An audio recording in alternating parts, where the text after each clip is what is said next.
amis et lecteurs du Méridional, bonjour. Nous avons le plaisir aujourd'hui de recevoir Frédéric Jean-Jean. Frédéric Jean-Jean, bonjour.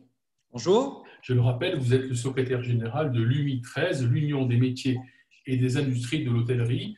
Frédéric Jean-Jean, nous avons désormais l'habitude de vous donner la parole sur nos antennes. Il est important que les restaurateurs et les membres du secteur de l'hôtellerie puissent s'exprimer sur le Méridional. Nous sommes ce jour à quelques encablures d'une première échéance très importante, en tout cas c'est ainsi qu'on nous la présente, c'est celle de l'ouverture progressive des terrasses de bars et de musées, nous dit-on, de restaurants, de bars et de musées, puis une progressivité dans l'ouverture du reste de vos hôtels, de vos restaurants.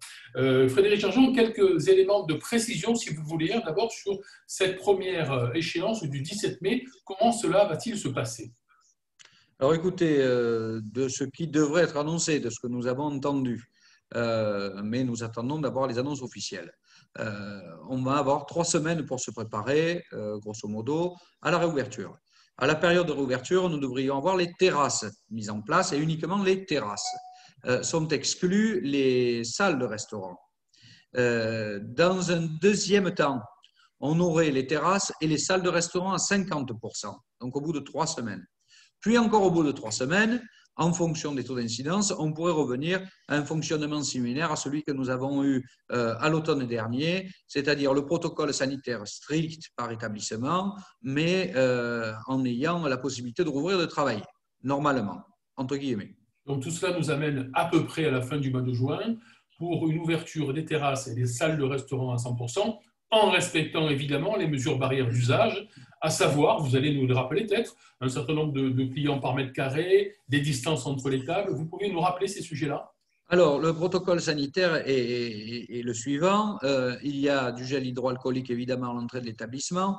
Le cahier de rappel, que ce soit par un QR code ou un cahier physique où on marque les coordonnées des personnes qui sont présentes à table. Alors, ou c'est une personne sur l'ensemble de la tablée, ou c'est chacun, ça dépend, puisque quand vous êtes à table, vous savez qui vous mangez en général.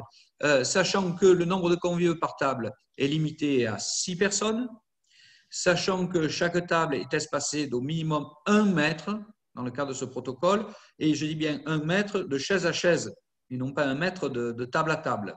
Ça, c'est l'autre point.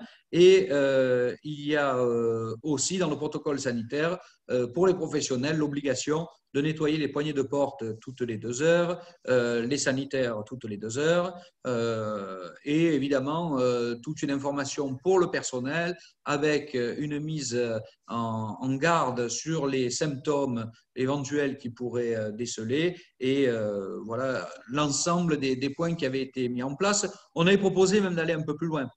On avait proposé la prise de température des clients à l'époque.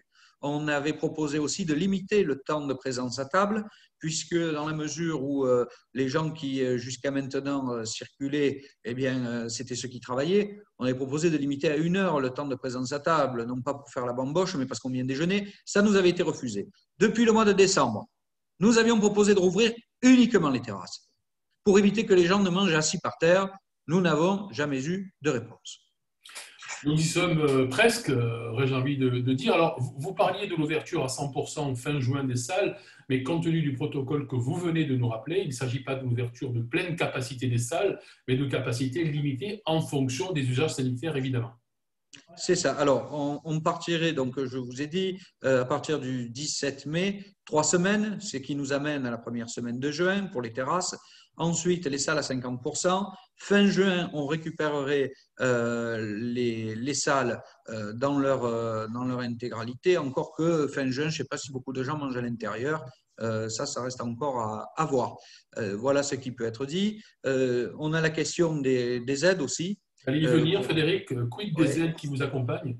Alors, sur les aides, nous avons tenu qu'il y ait un maintien des aides et que ce maintien soit progressif ou dégressif plutôt. C'est-à-dire qu'au fur et à mesure que le chiffre d'affaires va progresser, les aides vont diminuer parce qu'on ne peut pas envisager de démarrer comme ça du jour au lendemain en ayant des surfaces réduites, des protocoles renforcés et en ayant cet inconnu de comment est-ce que nous allons reprendre, dans quel cadre. Donc, il y aura une dégressivité au fur et à mesure que l'activité, elle, sera progressive. C'est ça que nous devons comprendre, Frédéric. Tout à fait. Tout à Parfait. fait. Alors, revenons au sujet des terrasses, qui est finalement celui qui nous intéresse, puisque nous y sommes presque dans quelques jours, à la moitié du mois de mai. On parle de la création de terrasses dites Covid. Vous pouvez nous en dire plus? Alors, c'est très simple. Les terrasses Covid, c'est des terrasses temporaires. Le temps que nous soyons dans cette pandémie, eh bien, à ce moment-là, ça signifie pour les professionnels qui ont peu ou pas de terrasse, ou pour ceux qui en ont déjà une, mais qui se retrouvent réduites, de pouvoir étendre les tables et chaises, éventuellement sur les places de stationnement au devant des commerces, éventuellement dans les zones piétonnes, et évidemment avec le respect des passages piétons handicapés et le respect des passages pompiers. Voilà, c'est ça l'esprit des terrasses Covid. Donc, cela fait déjà depuis, écoutez, au début de l'hiver, on a commencé à en parler aux différentes municipalités. Les choses commencent à se mettre en place dans certaines communes. On commence à se réveiller dans d'autres. Écoutez, on a bon espoir que d'ici au 17 mai, on puisse avoir quelque chose de cohérent sur l'ensemble du territoire et que les services suivent.